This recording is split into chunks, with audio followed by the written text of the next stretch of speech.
for letting me photocopy the book, because there was a lot to get through. So we are going to talk about the AJCC 8th edition, as Hubert just mentioned, and the key date is January the 1st, 2018. So the convention is for the next 4 weeks. It is convention to quote which edition you're using, and there's no need to actually use the 8th edition until this date. But I know that we're already using both here at Lifehouse. I'm going to approach the talk slightly out of order, but there is a method to my madness. I'm going to talk about nodal disease first, because I think that's probably the most complicated and it has the most, I guess, most changes. We'll then talk about lip and oral cavity cancers, and there's an addition there with depth of invasion for T category. We'll talk about cutaneous SCC of the head and neck, because that's now recognised as a separate entity. We'll cover oropharynx, P16 negative and hypopharynx, and then we'll cover HPV-mediated P16 positive last, because it essentially, to my mind, has probably the least amount of changes. I'm only covering the 4 topics that you see there, and the first 3, so lip and oral cavity, cutaneous SCC, and oropharynx, hypopharynx, P16 negative, are covered by the same N category, so they're similar. So if I can group it that way, I hope I'll be able to help make some sense of this for you. So we'll start with extranodal extension. We're talking about the clinical N category for essentially P16 negative tumours of the ones I'm covering. So as I said before, that's lip and oral cavity, that's cutaneous SCC, and oropharynx, hypopharynx, P16 negative. So extranodal extension is new. It's defined as an extension through the lymph node capsule into the surrounding connective tissue with or without associated stromal reaction. To be considered a clinical end stage, it must be unambiguous, and this is what the wording of the AJCC 8th edition is. It's unambiguous with evidence of gross E&E. Makes it a sufficiently high threshold to classify it as clinical E&E bracket positive. That's how the update wants us to record it. And that is 3 situations which they give are invasion of skin, infiltration of musculature or fixation to adjacent structures on clinical exam, or cranial nerve, brachial plexus, sympathetic trunk, or phrenic nerve invasion with dysfunction. This is where there's a little bit of, this is where it gets a bit complicated. So the clinical assessment of extranodal extension is given quite nicely in a summary in chapter 7, which is the chapter on lip and oral cavity. And they specifically give some examples. So matted massive nodes is considered clinical E&E. Nodes that do not move in all directions may be invading nearby structures. Invasion of the SCM plus or minus cranial nerve is associated with lateral motion with restricted ability to move that node in a cranial caudal axis. They do say that the inability to move a node at all is worrisome for E&E, but that suspicion should be tempered for smaller nodes with limited mobility in level 2. And another key is something that's contained in chapter 1, and that is what they've called the uncertain rule. So if there are any doubts about clinical extranodal extension, we are to select the less ominous attribute in a given case to avoid stage migration. The other controversial thing, which I'll go through in the next slide, is that assignment of E&E should be based almost entirely on physical examination rather than imaging, and that's expressly stated as well in the chapters. Shall I cover imaging now then? We'll go through the entire neck and then we'll have a discussion. Okay, sure. The reason I think that imaging is a little, it's contradictory in the 4 chapters I looked at, or 3 chapters I looked at, for which E&E is relevant. In the lip and oral cavity chapter, they talk about how E&E can be supported by very strong radiological evidence. So it gives a low sensitivity, CT-MRI has a low sensitivity of 65 to 80%, but a high specificity, 86 to 93% for detection of E&E. And they give some examples of that. So an indistinct nodal margin, irregular nodal capsular enhancement, or infiltration into adjacent fat or muscle. But interestingly, the other chapters don't put as much emphasis on imaging as a way to use the N category. They suggest that they give examples of things that suggest extranodal extension, but really their conclusion is that only pathology can you actually define whether or not you have it. So I don't know how that translates to how we apply it, but that's something I noticed in reading through those things. We'll talk about extranodal extension, the pathological category. So this is a key thing for the new N category, is that there are two separate ones and they're different for clinical N as well as pathological N. It's a little bit clearer from a non-pathologist point of view, but they give it as an extension of metastatic carcinoma from within a lymph node through the fibrous capsule and into the surrounding connective tissue, regardless of the presence of stromal reaction. And we're given some measurements as well. So minor is considered less than 2 millimeters from the capsule. Major, on the other hand, is apparent to the naked eye and feel, or greater than 2 millimeters from the capsule. The minor and major categories are really only for data collection at this stage, according to the update. And essentially, overall, a pathological E&E positive will increase the nodal staging by 1. That seems to be the general feeling of how this will work. This is it. I know it looks very wordy and it's very confusing, but I've highlighted the keys in red. So on the clinical side, you'll see that really, if you have an E&E positive node, so E&E positive N category, it's immediately a C N3B. That's probably the easiest way to look at it from that side of things. They do mention that you can use a designation of U or L to delineate whether or not it's metastasis above the cricord or below the cricord, below the level of the cricord. So they give that there. From a pathological point of view, it's a little bit more complicated. So the E&E positive comes up in two situations, in PN2 and PN3. I've got a summary of it just so that I can show you that. Are you happy to read through it, or you want me to go through every single one? Or Put this slide on so okay. that we can start the discussion. Sure. Just for the more junior registrars and business students, the TNF historically has got a pathological staging and a clinical staging. Now, previously, they're kind of about the same for those two stagings, so it doesn't matter which one we go. We try to define them, but a lot of studies don't define them very well. But with the new staging system, that sort of separate out quite a bit. So we need to be quite clear when we discuss TNF, whether it's clinical staging or pathological staging. Ruta, I want to start with you to comment on this new staging. So this is a next staging applicable to oral, P16 negative, oropharynx and hypopharynx. Do you think that's sort of something that is easy to apply in your pathology report? Easy to apply as in to assess for presence or absence of extranodal extension.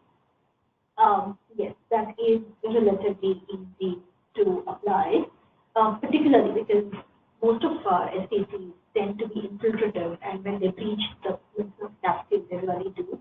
They do not, unlike thyroid, for instance, expand the node and produce a pseudocapsule around it, which makes it very difficult to decide whether there is extranodal extension or not.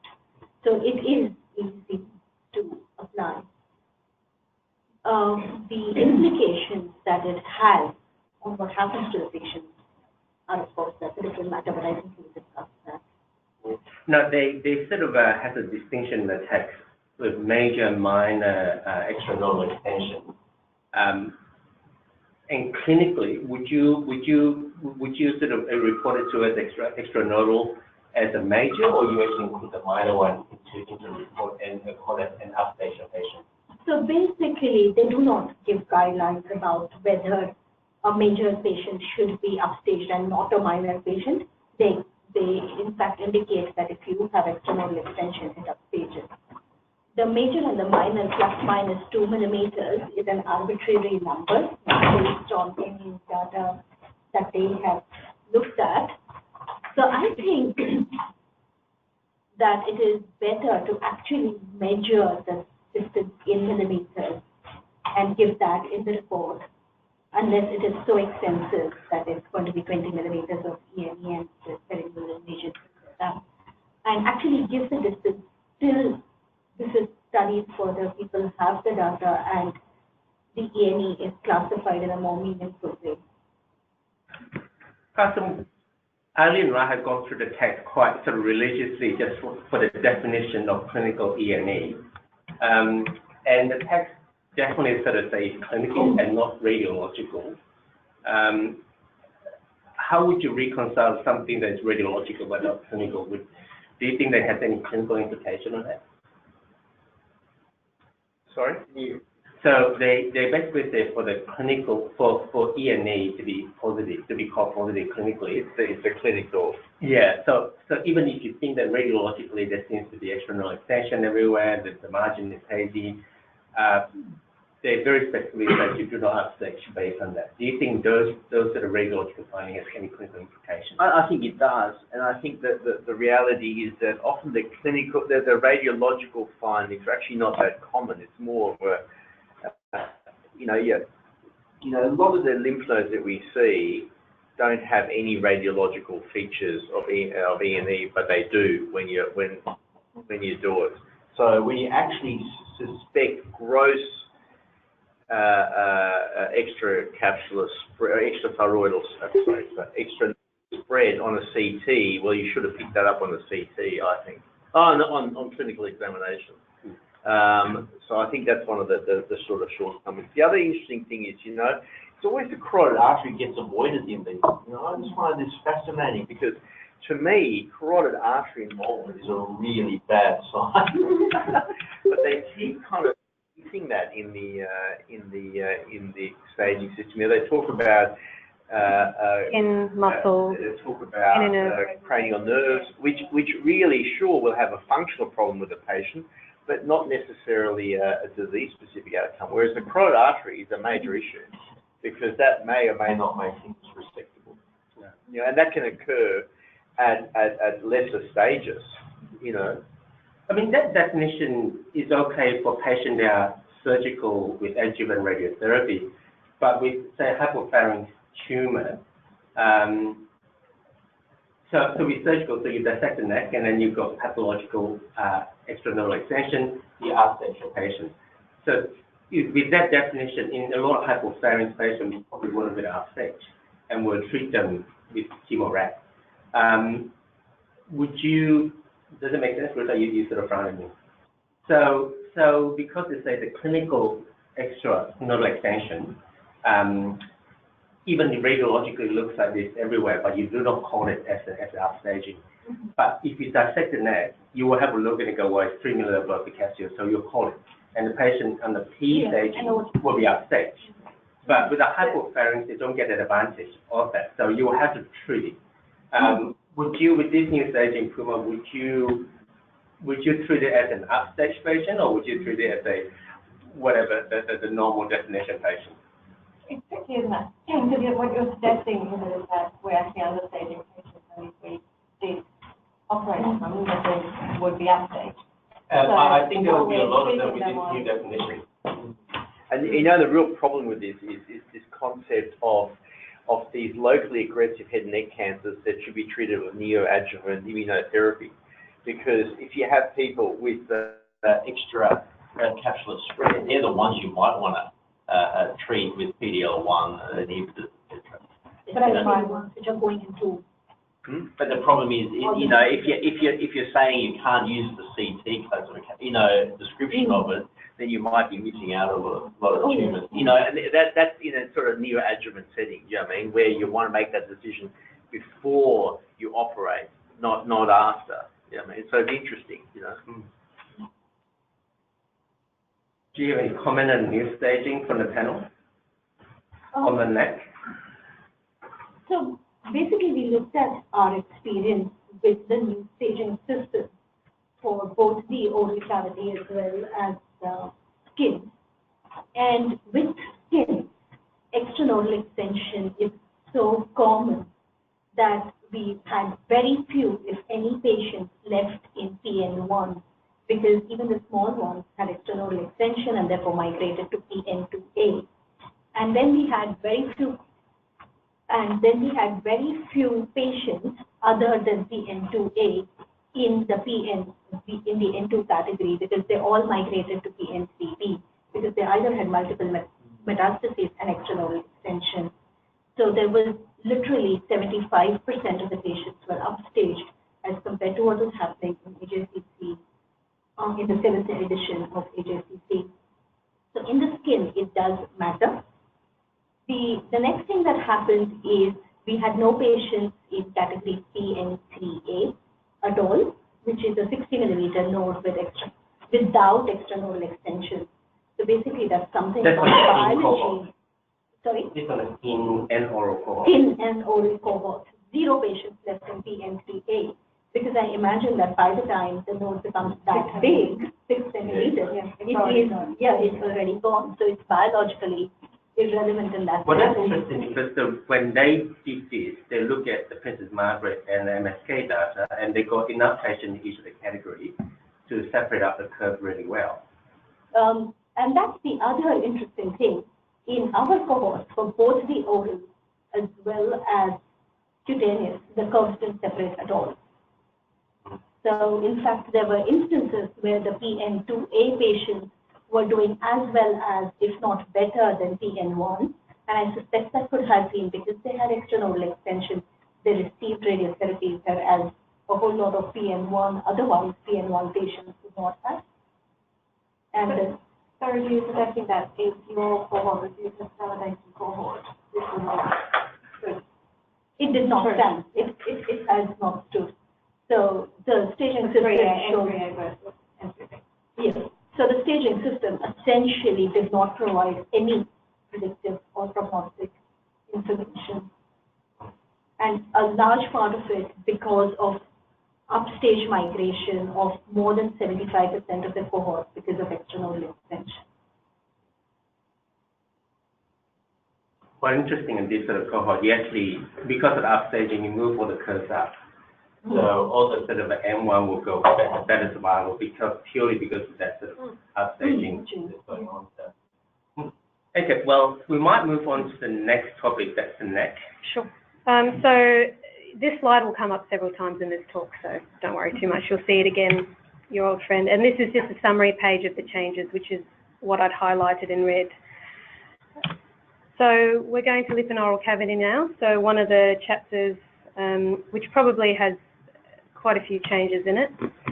I've just put some definitions of what they mean by lip and oral cavity. This is essentially unchanged from the 7th edition. But the main changes are regarding the depth of invasion. So depth of invasion assess the invasiveness of a carcinoma, regardless of any exophytic component. And how you measure it is from a horizon of the basement membrane of adjacent normal mucosa, and then a perpendicular plumb line to the depth of invasion. This is different from tumour thickness, which is from the surface of the tumour to the depth of invasion.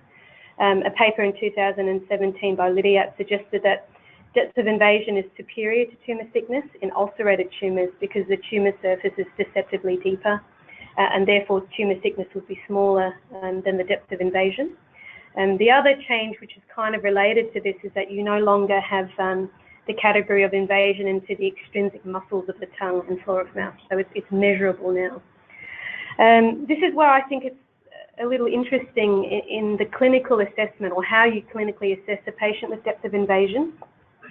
The chapter suggests that we inspect to measure the greatest diameter of the cancer, which is what we do, but that we palpate to assess the depth of invasion and submucosal extension. And I don't know about you, but I have trouble finding basement membrane on a histology slide, let alone with my fingers, I would suspect. But the prediction, they talk about predicting this invasion beyond the plane of what we would consider normal surrounding tissue. Things like clinical evidence of bone destruction should be noted and its depth estimated. Again, clinically, I think that's difficult. I think they probably mean radiologically there.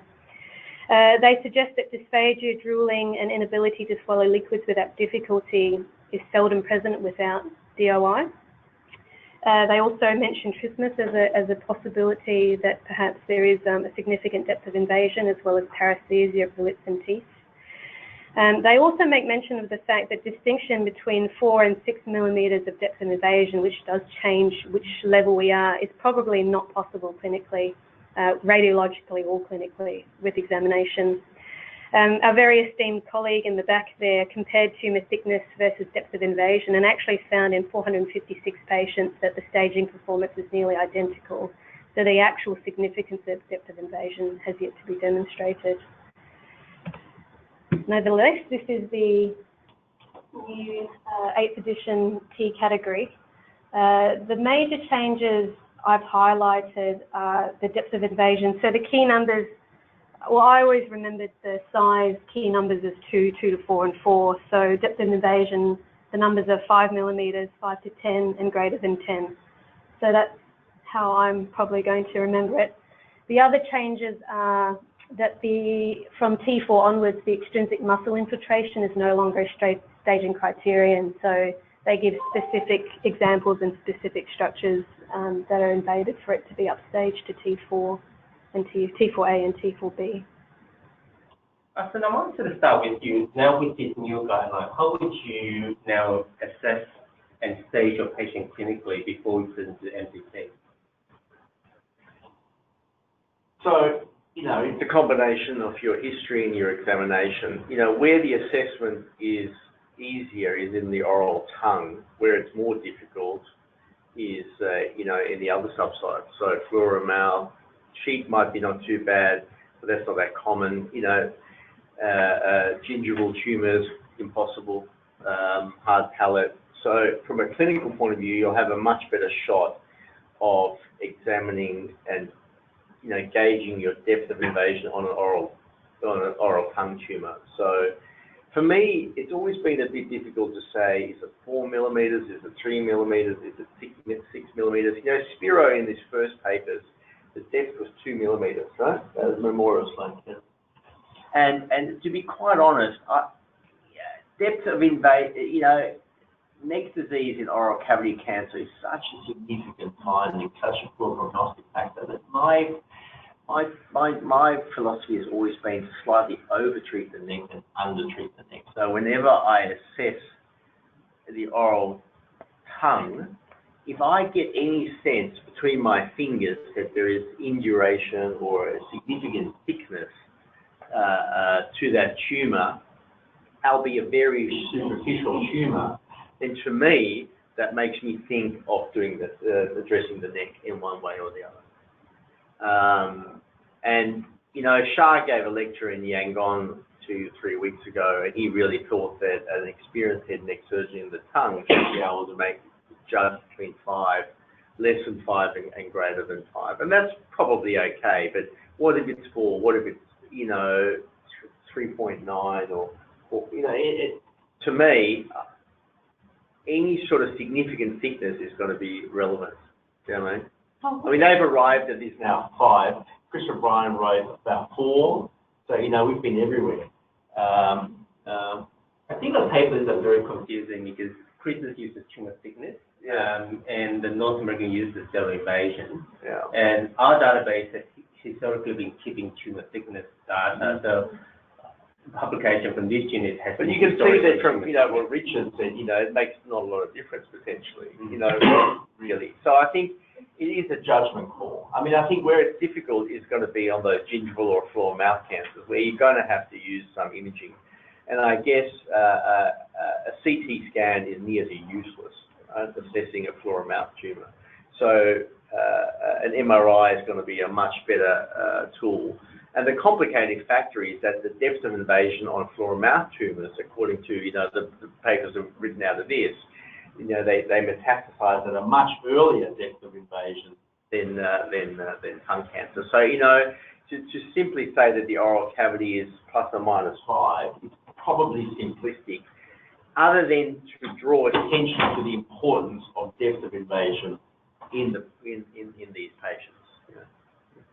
I don't know, that would be sort of my thought. I mean, yeah, no, I was just going to say we have Richard in the audience, so it might be useful to ask his experience about going through the literature for depth of invasion and how clear or unclear it was when you read all the papers and the guidelines that people provided. Yeah, I think that reflects a little bit of discussion that we just had. I mean, it is very confusing, and also even about how to determine thickness or how to determine the OI. Some differences between papers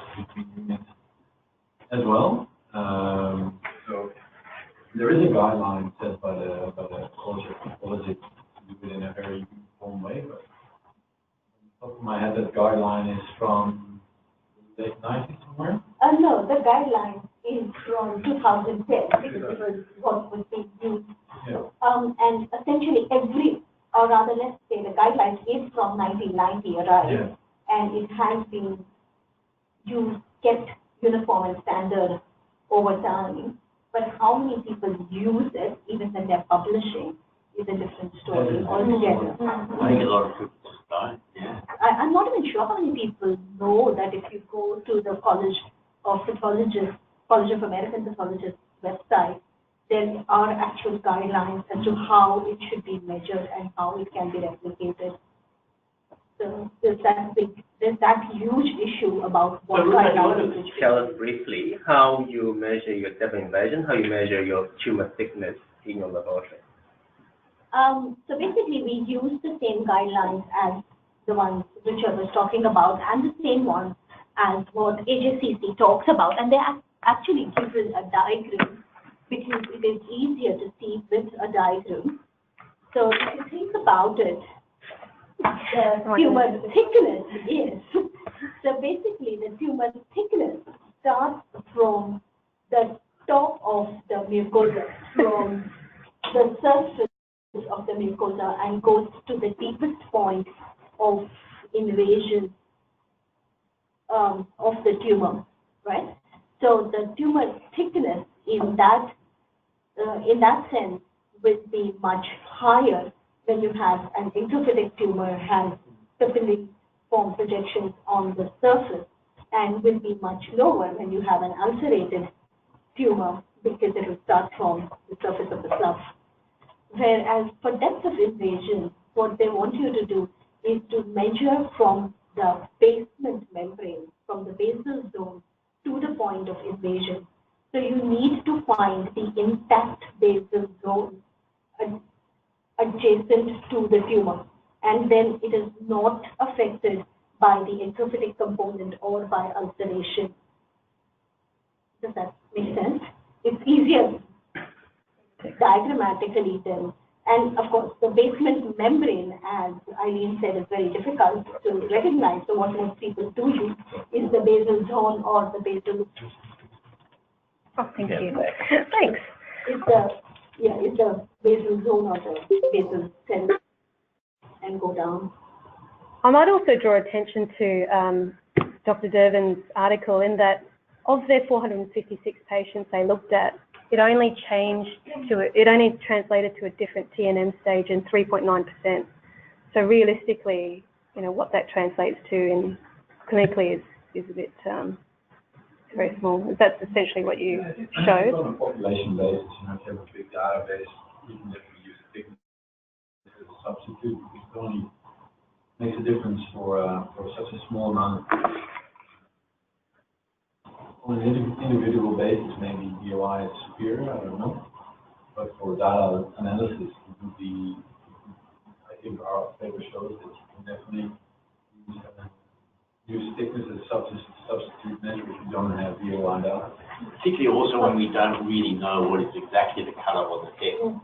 It's kind of like you're trying to be precise on a rocking ship, it's a bit difficult. If you can try and be as precise as you want, you're going to miss it.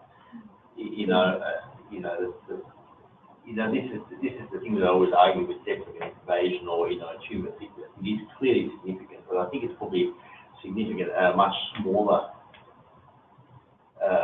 depth, which might actually outweigh the difference between the depth of invasion. I mean, we see people who've got nodes at 3 millimeter, 2.8 millimeter. I mean, not a huge number. Clearly, that's why it sort of shifted. But I think if there's any depth to a tumor that you feel, I think it's a real. And it might be influenced by the subsite only because of the microanatomy and the location of the lymphatic. Well, I think that's been shown between the tongue and here. If the lymphatics are more superficial, then a small depth will be very significant. Yeah. So do we have anything to ask the panel about the oral and neck so far before we go on to something a bit more complex?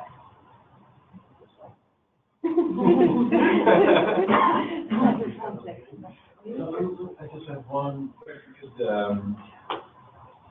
we didn't really discuss the exclusion of the extrinsic muscle infiltration. Right. So that is now something we often use, and you have a radiological suspicion of ingrowth and T4 right away, also clinically. But that's now not anymore in the staging. Kumar, do you want to take that question? Not really. I'm not, I don't have any decent insights to offer on that. I'm not sure how you feel about it, Cris. Because for me, that was actually something you could recognize sort of easily on MRI and on stage. The explanation in the chapter is what I've written there. So it's no longer a staging criterion because depth of invasion supersedes it. And they suggested that extrinsic muscle invasion is difficult to assess clinically and pathologically. But by the same token, depth of invasion. I think yeah, but even radiologically, because you've got different planes, so it might be a butting, it might just peel away. I mean, there's a lot of loose tissue between the deep muscles and, the extrinsic muscles and deep muscles. And I'm not, unless you see like that guy that you saw this morning, right? Where it's very gross, everything sticks. But on the smaller tumors, I think it's really. I think that's difficult with the extrinsic. With the definition of the extrinsic muscle involvement, it makes Ruth's job a lot difficult because she will have to ring us again. Yes. What do you think? Is it a T3 or T4? And we'll then have to give her that information. She then put it onto the paper T4. But now if we simplify that and make it DOI, then Ruth's report would generate that T staging. Yeah, it's never made sense to me, right, that with this staging system, right, you've got a tumour which goes to the midline, right, in the intrinsic muscles, but doesn't do anything to extrinsic, and therefore is only called a T2 because the surface area is only 2 centimetres or 3 centimetres. Whereas it's bloody obvious that if this tumour is so deeply invasive, it is significant. And I think that's been the change here. Because now we're saying that is actually T4. Do you know what I mean? Because you often see that in some tumours, right? The surface is, say, 2 to 4 centimetres. So you say it's a T2 or T3. But you look in and it's basically right to the midline or even beyond. But you wouldn't be able to call that T4 because it didn't invade the extrinsic muscles. But it's clearly a bad tumour, right? In fact, where the contralateral nodes are at risk. Do you know what I mean? Yeah. So I suspect that's what they recognise. I'm just thinking of the different kind of tumors, like the very thick tumors, you see MRI, you see ingrowth and hemoglobin whatever the way. And I think that will give you a very thick tumor, and therefore you will, by that definition, it will just drop. In isolation, it's not carrying that weight. And I suspect there is an issue about data collection as well, because like you were said, unless you tell the pathologist can't follow T4. sure. And so how many people would have chased it and how many people would have gotten back to them, giving them that information? We do not know.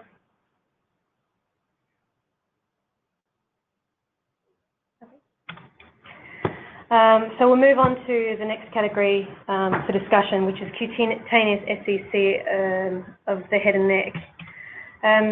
I find the wording a little unwieldy because, or to my mind anyway, cutaneous SCC is an entity of itself, but this category actually includes approximately 82 types of skin malignancies, and essentially is all non-melanoma cutaneous cancers of the head and neck except Merkel cell carcinoma. It does include the vermilion lips, which is excluded from the oral cavity component because its etiology is primarily UV based. It doesn't include the eyelids, and it does not include SCC and BCC of the skin outside the head and neck. So these are the additional factors for clinical care, which, I'm sorry. I was just going to ask, you have to reference that statement about 82 types of skin malignancy? It's in the chapter, but they haven't referenced it. Yeah. They just chose a very not rounded number. That was Yakarina's homework for tonight, to come back tomorrow morning. All right, and find the number.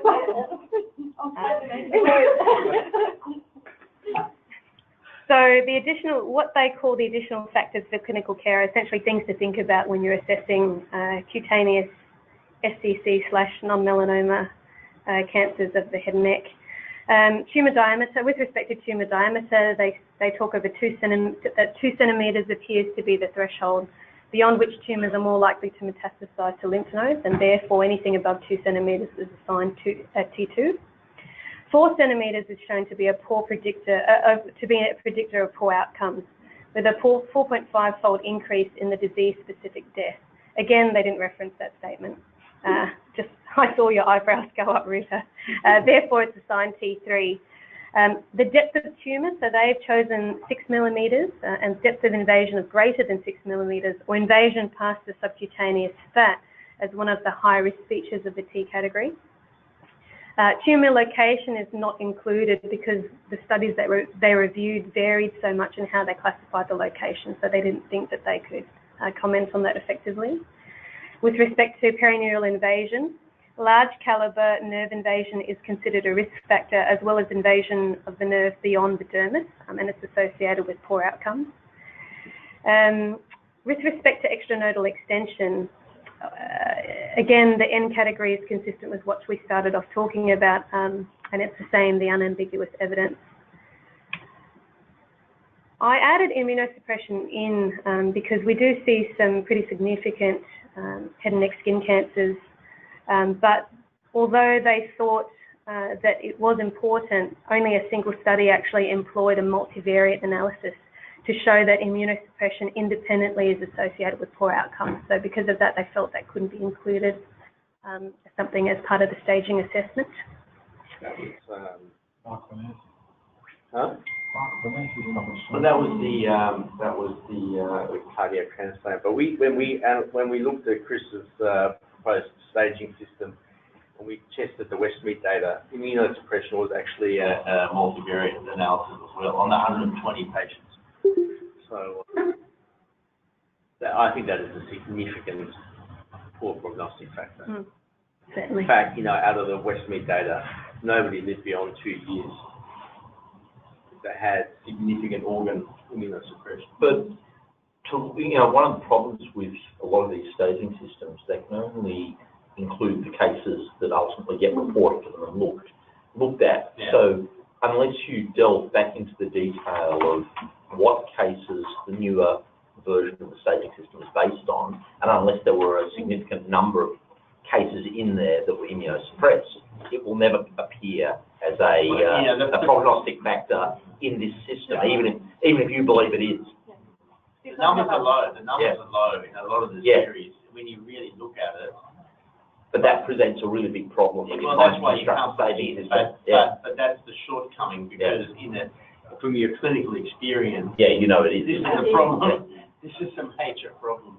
And there's a big issue with even defining what is immunosuppression. Well, that's right, whether it's CLL or actual. No, that's what I'm saying, organ transplant, But you've got your myeloma patients, you've got your CLL. And, they're the classic patients that you may not catch with, You also, by the way, have another problem with that, and that is competing mortality from the underlying immunosuppressive disease.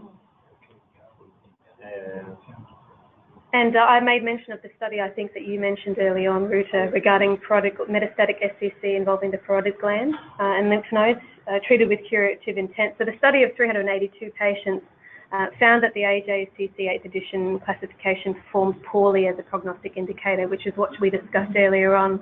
So from this centre, they found that E&E extranodal extension is a common finding in metastatic SCC, 78%, which is what you quoted, I think, and that it of itself may not be discriminating. And this is the reason why we always give radiation after metastatic skin cancer.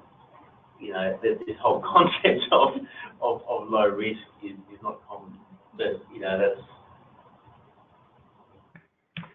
Oh. Yes, no, you go. Oh, this is the actual T category. So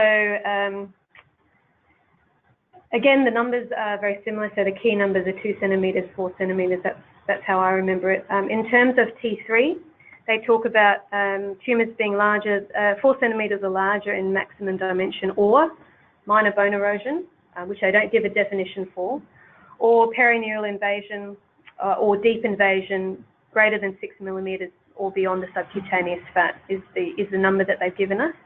And then T4 is gross cortical bone or marrow invasion. T4B is skull base invasion and or skull base foramen involvement.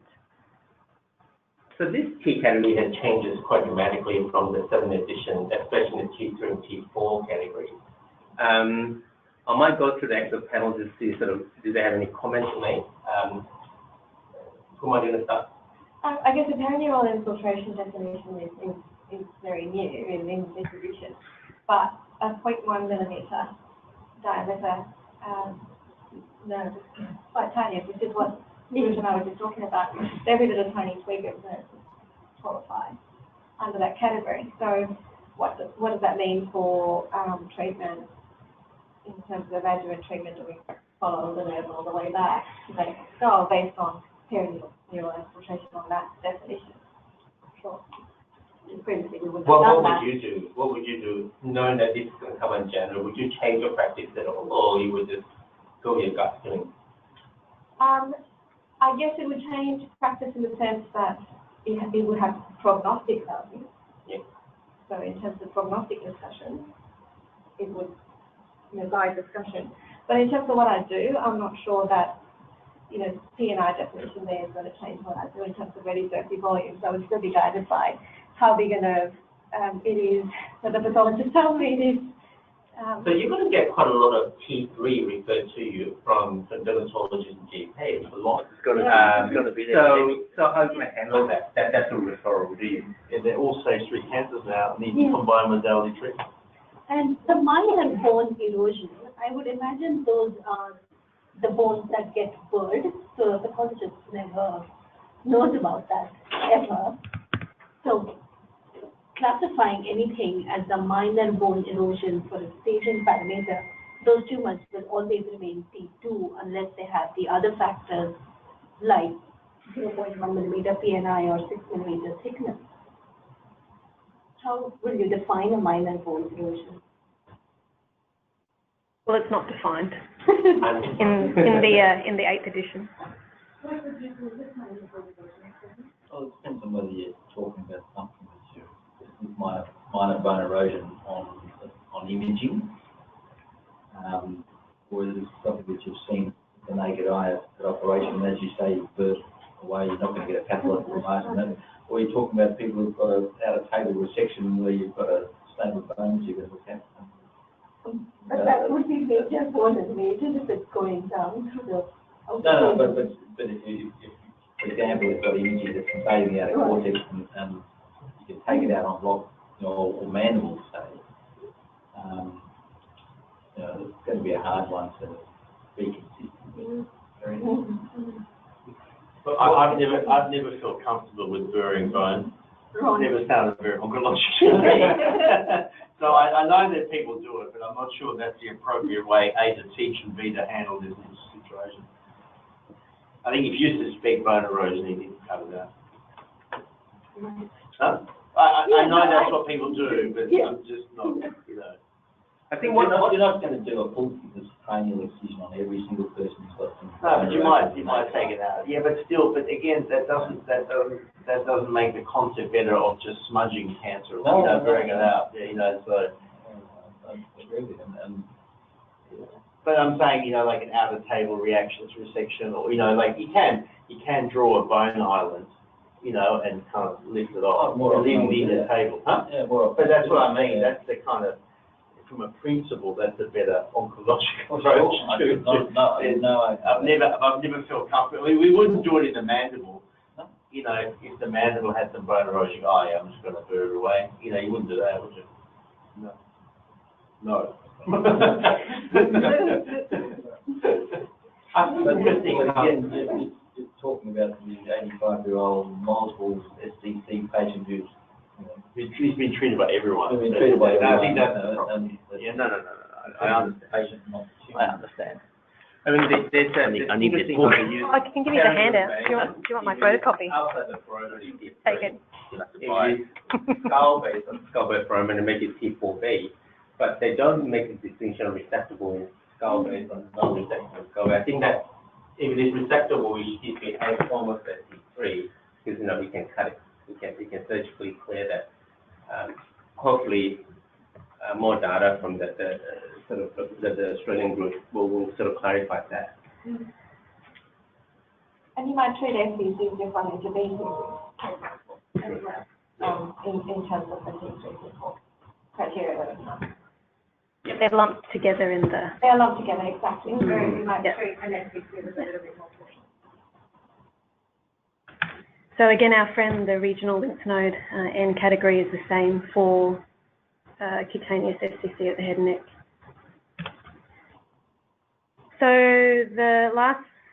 So 3 or 4 that I'll talk about, this is the last one that has the new E&E inclusion in the N category. So just a very brief overview of the anatomy, which essentially is unchanged from the previous one. And essentially the inclusion of extranodal extension in the assessment of the N category is that the effect of extranodal extension on the prognosis of head and neck cancers not caused by HPV is profound, according to the AJCC 8th edition. But again, as we said previously, only unquestionable E&E is used for the staging, for clinical staging, apologies. So we'll launch straight into it. Again, the numbers are very similar in terms of size, so it's 2 to 4 centimetres. And again, they've taken out the extrinsic muscle section. They've been quite specific about which structures are involved to make it T4. I don't think that changed very much, so we might move on to the one that changed a lot. So hypopharynx.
you.